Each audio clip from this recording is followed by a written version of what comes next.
बच्चों, आपका फिर से हमारे इस YouTube चैनल में हार्दिक स्वागत है।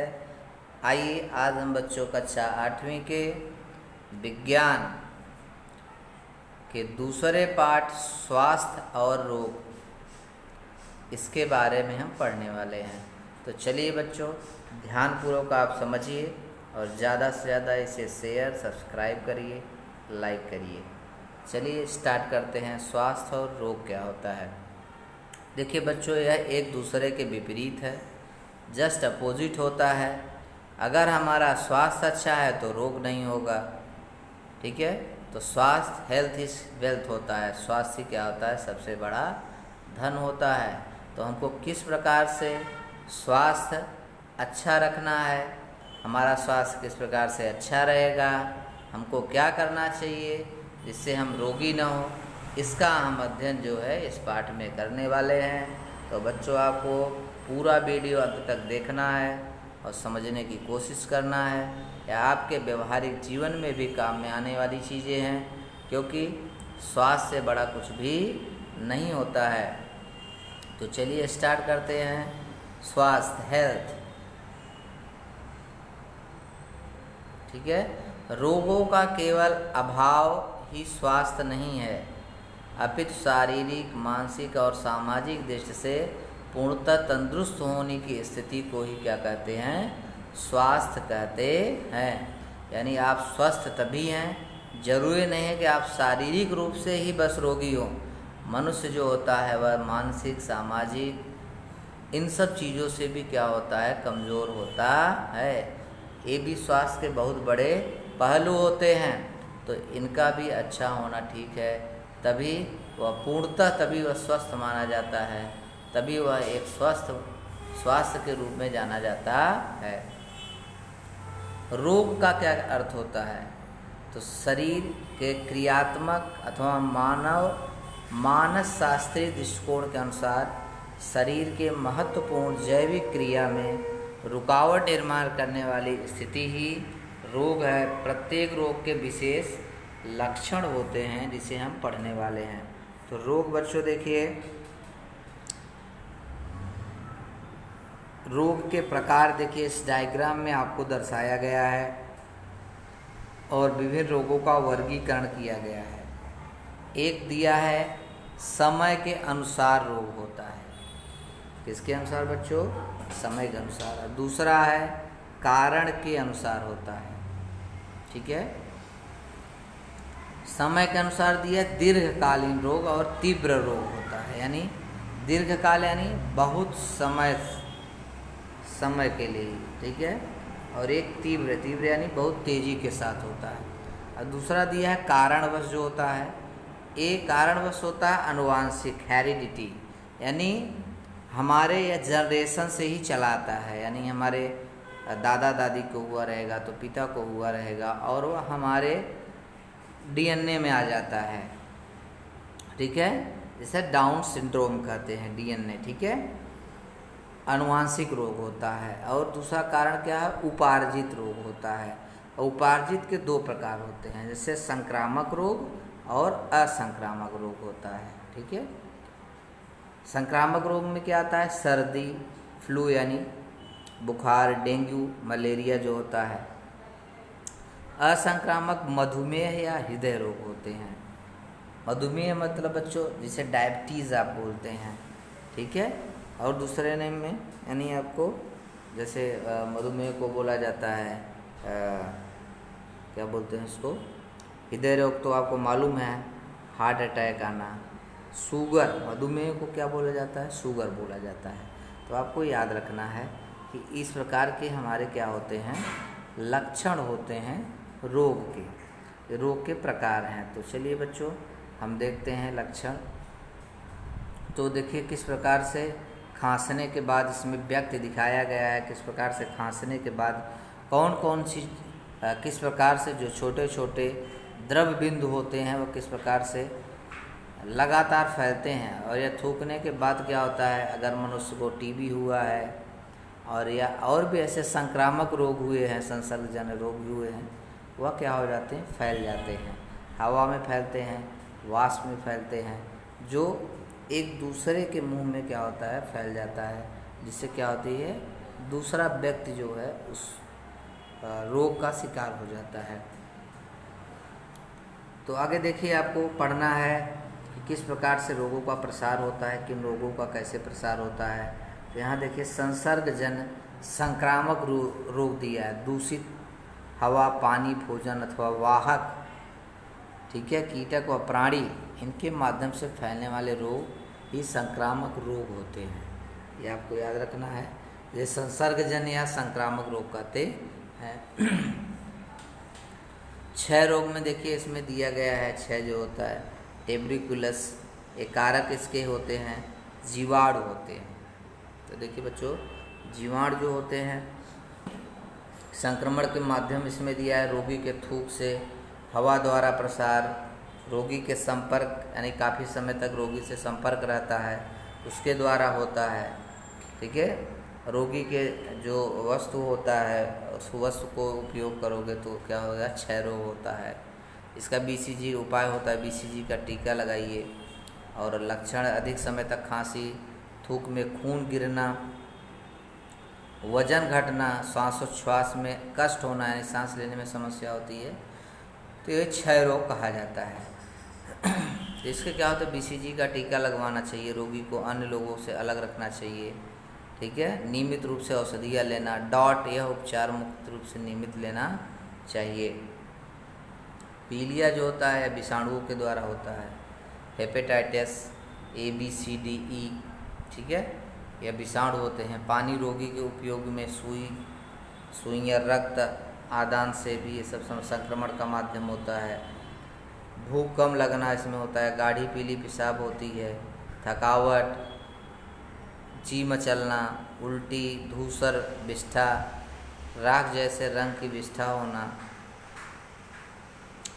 पानी उबालकर इसमें छान कर पीना चाहिए। शौचालय का उपयोग करने पूर्व पश्चात हाथ साबुन से धोएं अगर आपको पीलिया हुआ है तो। पेचिश अतिसार कैसे होता है, जीवाणु विषाणु दोनों से होता है। सिगेला बिसिलस एंटाइबिया हेस्टोलिटिका से होता है। ये दूषित पानी और भोजन के द्वारा माध्यम से होता है। इसमें पेट दर्द होता है, पानी की तरह पतले जुलाब होते हैं। तो ये अक्सर जो है खाद्य पदार्थ ढका नहीं जाता, तो खाद्य पदार्थ हमको ढक के रखना चाहिए। पानी उबाल करके छान कर पिए। जल संजीवनी ORS लेनी चाहिए, ग्लूकोज लेना चाहिए। हैजा क्लोरेला कैसे होता है, जीवाणुओं से होता है। विब्रियो कैलोरी से, दूषित भोजन तथा पानी से होता है। उल्टी के बार बार आना इसमें होता है। स्वच्छ पानी पीना चाहिए। विषम ज्वर जो होता है, टाइफाइड जिसे बोलते हैं, हड्डी का बुखार जो अब बोला जाता है, जीवाणु दूषित भोजन तथा पानी से होता है, ठीक है। तो दूषित भोजन नहीं करना चाहिए। भूख कम होना, सिर दर्द मचलना, पेट पर लाल लाल फुंसियाँ आ जाती हैं, अतिसार होना, ठीक है। 104 डिग्री फ़ारेनहाइट का ज्वर होता है, बुखार होता है। तो स्वच्छ तथा निर्जंतुक पानी पीना चाहिए। टीका लगवाना चाहिए। गंदे पानी का निपटारा उचित प्रकार से करना चाहिए। तो ये सब चीज़ें होती हैं बच्चों, इन सब से हमको बचना चाहिए। बहुत साफ़ सुथरा हर चीज़ें रखेंगे तभी हम इस चीज़ों से बच सकते हैं। वर्तमान स्थिति में कुछ महत्वपूर्ण रोग जैसे हैं, बारिश के पानी से होता है। व्यक्तिगत सुरक्षा भी रखनी चाहिए। विद्यालय को साफ़ सुथरा रखना चाहिए। डेंगू जो है बहुत तेज़ी के साथ फैलता है। डेंगू जो है यह मच्छर संग्रहित पानी में मच्छर अंडे देते हैं। जहाँ आजू बाजू पानी जमा होता है तो गड्ढे में पानी नहीं जमा होना चाहिए, हमको ध्यान देना चाहिए। पोषक वातावरण होकर उन्हें संख्या बढ़ती है, यानी जितना ज़्यादा हैगा उतना ज़्यादा इनकी संख्या बढ़ती है, ठीक है। फिर नर मच्छर होते हैं जो काट लेते हैं तो क्या होता है, हमको ये सब रोग हो जाते हैं। लक्षण क्या होता है, तेज़ बुखार होती है। डेंगू का लक्षण क्या होता है बच्चों, ध्यान दो। तेज़ बुखार, तेज़ सिर दर्द, उल्टियाँ होना, सबसे महत्वपूर्ण आँखों में अधिक दर्द होता है। रक्त में रक्त पट्टिकाओं की जो प्लेटलेट्स होते हैं, रक्त पट्टिकाएँ संख्या कम होने के कारण शरीर में अंदर रक्त स्राव होना होता है, ठीक है। स्वाइन फ्लू जो संसर्ग के कारण होता है। स्वाइन फ्लू के लक्षण क्या होते हैं, इसको आपको ध्यान में रखना है। दम लगना, यानी जैसे दम लगना मतलब जैसे आप चल रहे हो तो चलने में आपको क्या होगी, तकलीफ होती है, सांसें फूलती है। ये स्वाइन फ्लू के क्या हैं, लक्षण हैं। तो स्वाइन फ्लू आता है, तो स्वाइन फ्लू के सब क्या है बच्चों, लक्षण होते हैं। तो इसमें क्या बच्चे, दम लगता है, श्वसन में रुकावट का निर्माण होता है, गले में खिंच, शरीर में दर्द होता है। ये स्वाइन फ्लू के क्या है बच्चों, लक्षण है। अगर इस प्रकार की कुछ समस्या होती है तो समझ लो कि आपको क्या हुआ है, स्वाइन फ्लू हुआ है।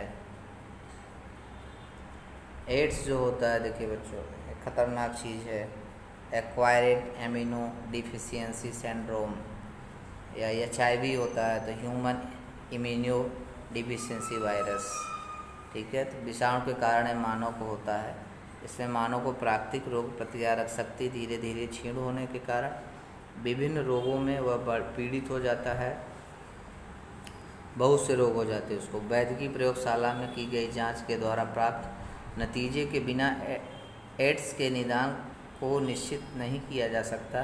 उसका निश्चित निदान करने के लिए एलिसा या रक्त की जांच है। एड्स के लक्षण व्यक्ति सापेक्ष होते हैं।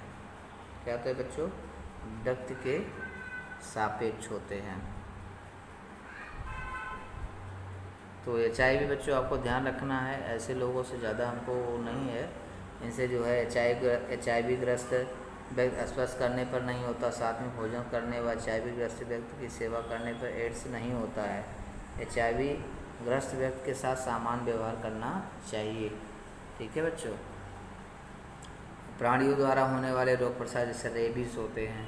रेबीज विषाणु जन्य रोग होता है, जैसे आपको कुत्ता, खरगोश, बंदर ये सब काट ले, तो इसीलिए बच्चों रेबीज की सुई लगाई जाती है।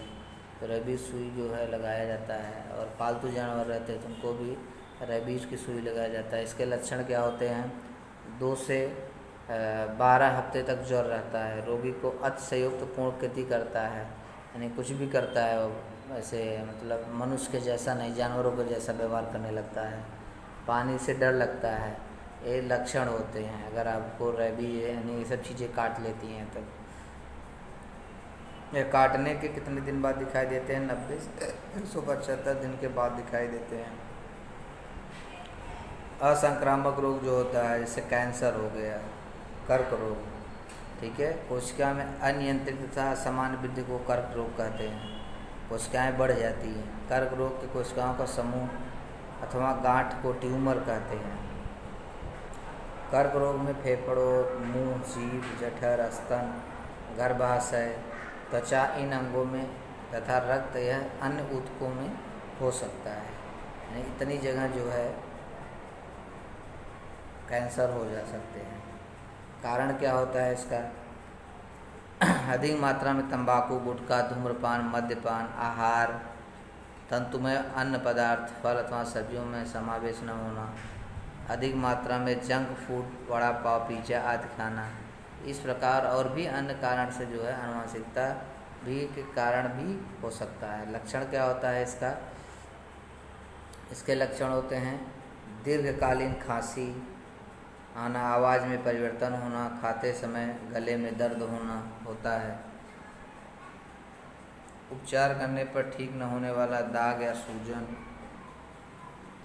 स्तन में गांठ निर्माण होना, अकारण वजन कम होना, ये सब क्या होते हैं, इसके लक्षण होते हैं। किसके, कर्क रोग के, कैंसर के। मधुमेह, डायबिटीज़ देखिए क्या होता है जिसे, ठीक है, मधुमेह, इसके लक्षण क्या होते हैं, रात में मूत्र विसर्जन के को बार बार जाना, वजन में वृद्धि या कमी होना, ऐसे लक्षण दिखाई देते हैं। मधुमेह के कारण आनुवंशिकता के कारण भी होता है, यानी पहले किसी को हुआ रहेगा, या अधिक मोटापा के कारण, व्यायाम या कष्ट का अभाव, मानसिक तनाव, इसके कारण क्या होता है, मधुमेह होता है। हृदय विकार, हार्ट डिसीजेस जो होते हैं, हृदय की मांसपेशियों को रक्त अर्थात ऑक्सीजन अथवा पोषक पदार्थों की कम आपूर्ति होने के कारण हृदय की कार्य क्षमता कम हो जाती है। इसके कारण हृदय को अधिक कार्य करना पड़ता है और तनाव में से दिल का दौरा पड़ जाता है तो दिल का दौरा पड़ने पर तुरंत डॉक्टर की सलाह तथा उपचार करना चाहिए। लक्षणों को नज़रअंदाज नहीं करना चाहिए। जैसे सीने में असहनीय दर्द हो रहा है, तुरंत डॉक्टर को दिखाओ। सीने में दर्द का कारण कंधे दर्द, गर्दन और हाथ में दर्द, हाथ से कुड़ना, पसीना आना, बेचैनी से कंपन महसूस होना, ये हृदय के कारण होते हैं। हृदय विकार के कारण क्या होते हैं? धूम्रपान, मद्यपान, यानी शराब, मधुमेह, डायबिटीज, उच्च रक्तदाब, यानी जो होता है हमारा रक्तचाप बढ़ जाता है, मोटापा, शारीरिक कष्ट की कमी, व्यायाम का अभाव, निरंतर बैठकर काम करना, अनुवांशिकता, तनाव, अति क्रोध और चिंता, इसके क्या होते हैं? कारण होते हैं हृदय विकारक के। ठीक है। जनेरिया औषधि जो होती है, सामान औषधियाँ भी कहते हैं, ये औषधियों की निर्मित के कारण किसी पेटेंट के बिना किया जाता है। तो जेनेरिक औषध कीमत ब्रांडेड औषध की कीमत से बहुत कम होती है। तो इसका हमको क्या करना चाहिए? ज़रूरत पड़ने पर अपना उपयोग करना है। जीवन शैली और बीमारी जैसे हमारी जीवन शैली के ऊपर भी नहीं रहते हैं। अगर हम उचित नींद नहीं लेते, उचित आहार नहीं करते, इसके अलावा योगासन नहीं करते, प्राणायाम, व्यायाम करना चाहिए। अगर ये सब नहीं करते तो इसके द्वारा भी क्या होती है? बीमारी होती है। और समय हमको टीकाकरण भी कराना चाहिए। टीकाकरण उतना ही महत्वपूर्ण है। टीकाकरण जो होते हैं उनका हमको क्या करना चाहिए? उपयोग करना चाहिए। तो ये बच्चों इस प्रकार से जो है इस लेसन को हमने पढ़ा, इसको बच्चों ध्यानपूर्वक आप समझिए, समझने की कोशिश करिए। पूर्णतः आपको समझ में आया होगा। इसे ज़रूर आप पूर्णतः देखिए और ज़्यादा से ज़्यादा इसे शेयर और सब्सक्राइब करिए। तो आज के लिए इतना ही बच्चों, धन्यवाद।